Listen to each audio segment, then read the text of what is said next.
Good afternoon, everybody. It's good to be back. I hope everybody is well. Let's see, upstate New York, spring is coming. We got a pretty good snowstorm last week, or actually at the beginning of this week, and super high winds, and it's spring for sure. And we're seeing some positive signs. Some of the trees are starting to bud up a little bit, and the daffodils are sprouting, and it's gonna be a great spring. It's been a long winter, so we're looking forward to it. I just wanted to go back and touch base a little bit on sperm health. We can't forget about the health of our sperm. It's super duper important, and I just wanted to touch on it again. The idea with at CNY Fertility CNY Healing Arts, much of our focus is on egg quality and you know benefiting follicular stimulation and lining and all that. But a lot of what we do is sperm health, and I think sometimes people forget that. And I just want to let everyone know, just remind everybody that we're really really good, we're the best at sperm health and working with sperm. So don't forget to tap us as a resource for your sperm health. And there's a lot that you can do yourself to increase your sperm health. And we're going to go over a little bit of that today. I've gone over it in the past, but we're going to go over a little bit of it today. And one of the things that can, obviously we know the things that affect our sperm health and our motility is stress, right, and heat. And so some of the things that affect it the most are, environmental toxins such as chlorine, right, pools, heat, hot tubs, right, stay out of the hot tubs. Stress, stress is a huge factor. And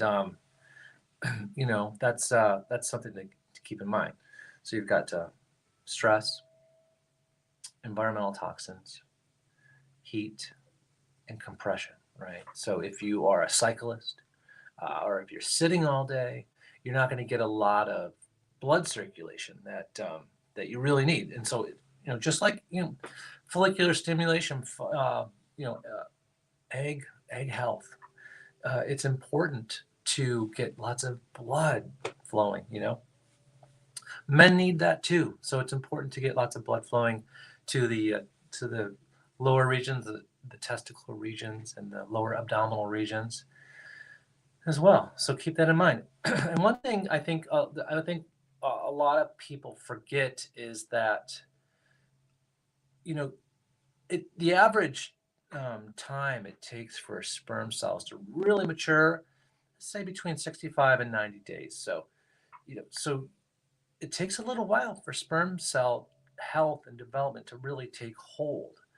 And so it's important for men that when they are focusing on sperm health and sperm function, they have to stick with it a little while, even after uh, conception or positive pregnancy, or positive any kind of positive pregnancy.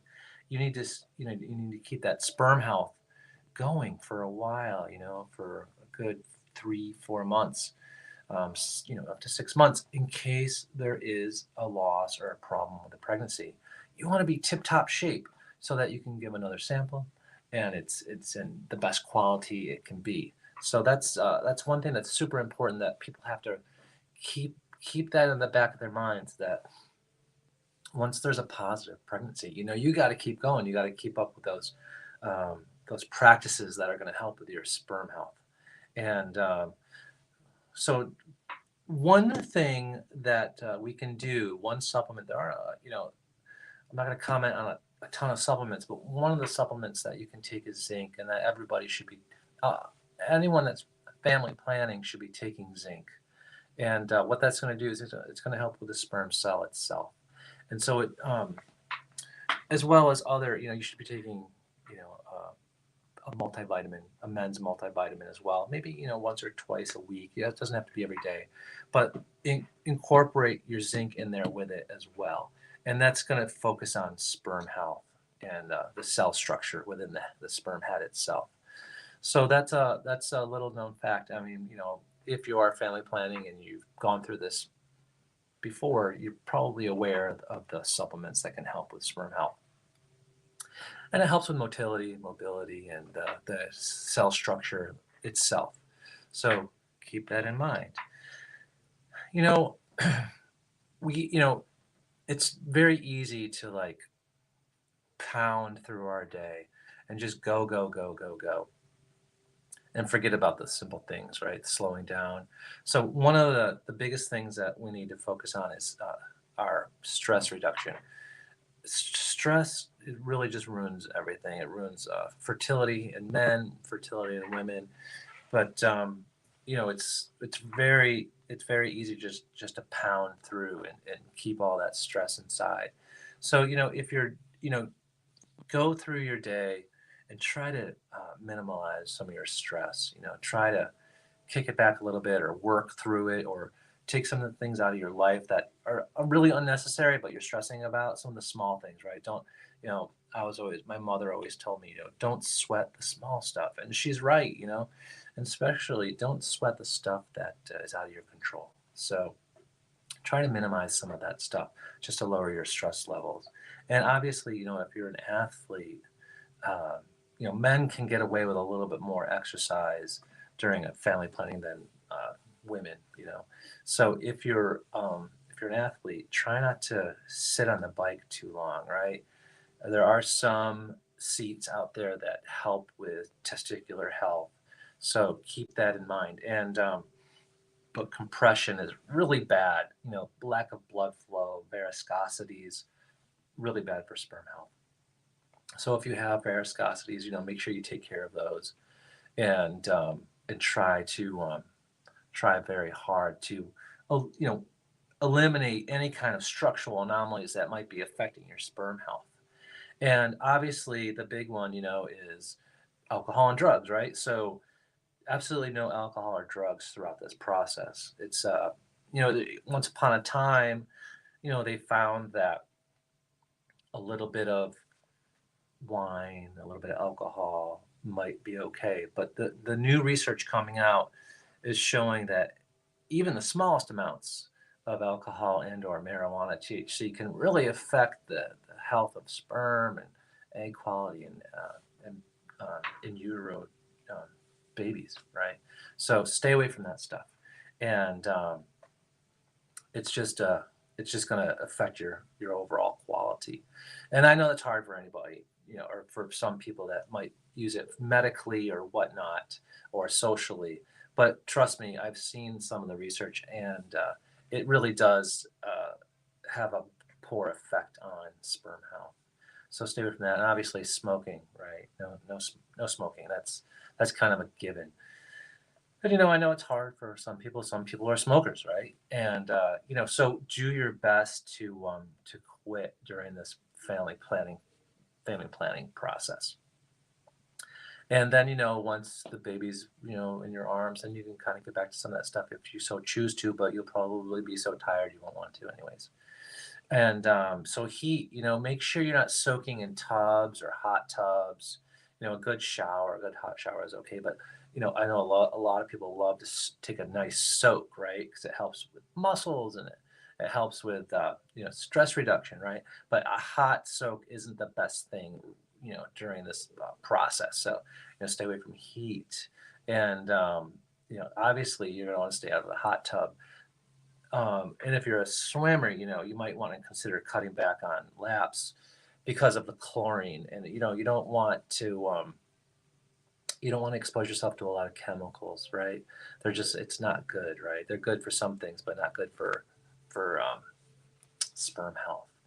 And so try to do some of those simple things, and a good diet, is also important. I strongly encourage for egg quality and sperm quality as well, and overall health, go keto or go high fat. It's simple, you just try to cut back on calories, stay away from the calories that are really worthless, it's stay away from the empty calories. Those are the calories that do absolutely nothing for you, the breads, the cakes, the comfort food, it's awesome, right? But it's really bad for you. So try to stay away from the empty calories and try to incorporate more high fat foods into your diet. Avocado, right? Everyone loves avocado. High fat, right? So try to do that.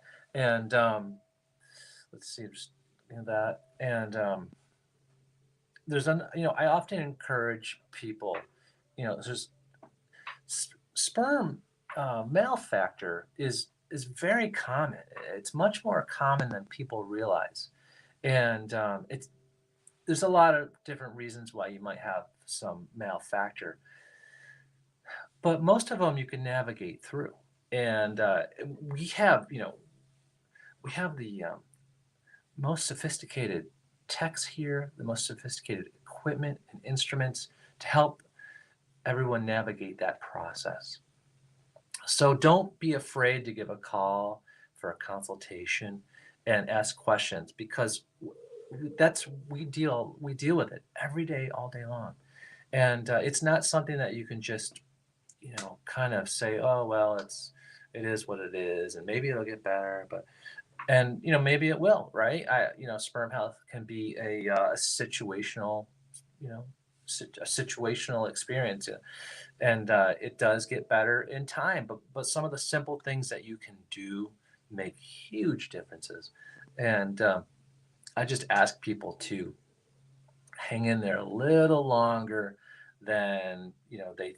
I think sometimes when you see a positive pregnancy, you're like, yep, done, safe over the finish line, but it's not always the case. And I just encourage people to hang in there a little longer, especially when you're dealing with sperm health. You want that sperm tip top shape, and so you got to stay in there for 6 months.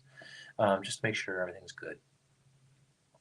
I hope that helps. And please, by all means, call me and or text me or email me and set up a consultation. I'd love to chit chat with you about it. um, Acupuncture, right? Acupuncture is amazing at blood flow, and it's also amazing at blood flow for sperm health as well. And that's a very non-invasive treatment. Sometimes it takes there's a increasing sperm health. Obviously, there's going to be a treatment plan associated with that, and it's going to be several weeks of treatment. But the benefits are amazing, and they fully outweigh the disadvantages of it. One of the biggest factors with acupuncture and increasing sperm health and motility is stress reduction, right? So that's the one thing we do with acupuncture and Chinese medicine here at CMI Healing Arts is we can eliminate what the negative effects of stress on the body. Some of the other things you can do are, mild exercise or yoga or meditation or Tai Chi or just spending time with your family and loved ones outside, going for a walk or spending time with family and loved ones without, the screens involved, and what in our house, we try to sit down and have dinner as much as we can together, around a table, and I personally feel so much better when we do. It's very wholesome, and so try to do those things that can help connect with your loved ones around you and decrease stress. I hope that helps, and please zinc, some multivitamins, higher fat foods, stress reduction techniques, acupuncture, massage. It's all going to benefit you. So please, set up an appointment and or a phone consultation, if you will, and we'll talk a little bit more. Thank you. Good day.